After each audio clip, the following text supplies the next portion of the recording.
delivery capabilities would destroy Pakistan if a true nuclear war broke out. Plus, Riyadh realized India was not preventing Pakistan from becoming a true theocracy. No, Pakistan itself is the impediment, or more precisely, Pakistani secularists. So he decided instead to use the theft of nuclear devices to topple the weak civilian leadership of his country. The citizenry would accept military rule. They had done so many times before, but not if it turned out the ISI or the PDF had stolen the nukes themselves to effect a change in leadership.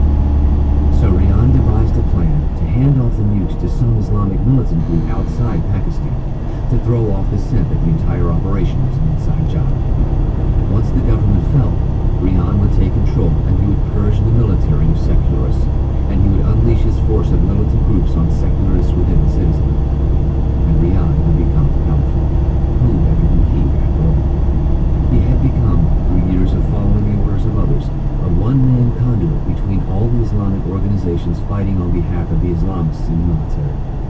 Without Rian, the ISI could not control Lashkar-e-Taiba. They would not have the support of Al-Qaeda that they enjoyed. They would not have the other 20 or so groups doing their bidding.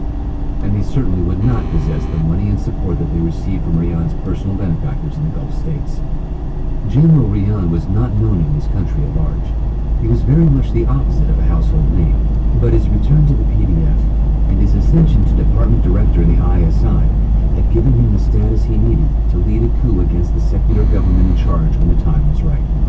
He would have the support of the Islamists in the army, because Rian had the support of the 24 largest Mujahideen groups in the country.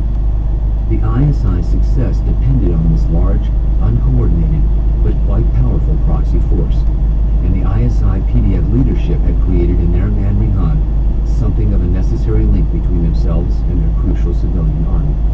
Rian was no longer just the cutout. Rian had, by his work, his intelligence, and his guile, made himself a secret king, and Operation Saker was his rule, his throne. 63. Domingo Chavez, Dominic Caruso, and Jack Ryan Jr. stepped out of the AS-332 Super Puma helicopter and into a freezing cold pre-dawn. Though none of the three men had a clue just where they were as far as a point on a map, they all knew from conversations over the satellite phone with Major Al-Darkur that they were being transported to an off-limits military base in Khyber Agency run by the Pakistani Defense Forces Special Service Group. In fact, they were in Sharat, some 35 miles from Peshawar, in a compound resting at 4,500 feet.